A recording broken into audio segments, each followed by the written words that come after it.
In the 1960s, NASA was in a space race with the Russian space program and desperate to be the first to do everything.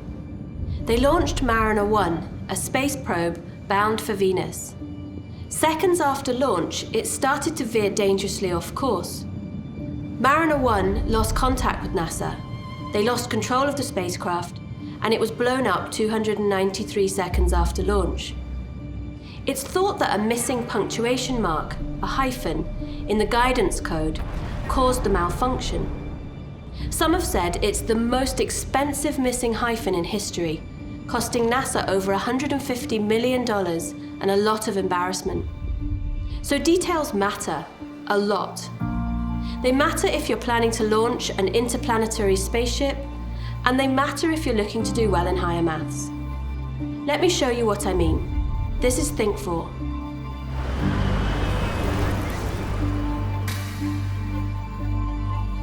There are a few different areas of the higher course where your words are just as important as your numbers. Missing out information in these solutions will cost you important marks. In collinearity questions, you have a set structure for your answers, and missing out just one of the important facts will cost you the marks.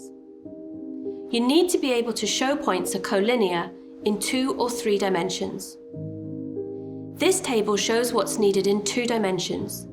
You need to show that the gradients joining 2 sets of points are equal, and then state that this tells you their line segments are parallel. You also need to mention there is a common point, and then finally state that the coordinates are collinear. In 3 dimensions, you need to find the vector components joining 2 sets of points, and then show that one is a multiple of the other. You should then state that this shows you the vectors are parallel. Then state there's a common point, and this, along with your parallel vectors comment, allows you to conclude that the coordinates must be collinear. In the polynomials topic, you should learn how you're going to show that a linear expression is a factor, and the words you will use to explain what your numbers show. You would need to find f of a and state that as f of a equals 0, x equals a is a root, and so x minus a is a factor.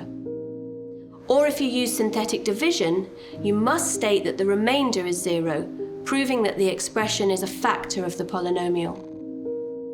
There are other areas of the course where numbers alone are not enough. You need a mixture of numbers and words to explain yourself fully. An important example of this is when you need to state that for stationary points dy by dx equals 0. Another type to consider are recurrence relations questions. These require an explanation about what the limit tells you, for example, the population of tadpoles over time. Like in this question. Here we're told that in a large pond, 1/3 of the existing tadpoles are eaten by predators each day, but during the night, 1,000 tadpoles are hatched. The recurrence relation for the number of tadpoles left each morning is shown. A question would ask us to find the limit of the sequence generated by this recurrence relation and explain what it means in the context of this question.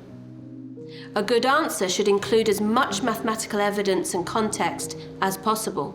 For example, the population of tadpoles would settle to a limit because 2/3 is between -1 and 1, and the population will reach a limit of 3,000 in the long term. So don't underestimate the significance of the detail in your written argument. Tiny details can be enough to break the logic and reasoning in your mathematical communication. It can also be enough to bring down a spacecraft. A $150 million hyphen is a mistake I couldn't afford to make. A mistake in your higher maths is not this expensive, but you can't be too careful. This was Think 4. Thanks for watching.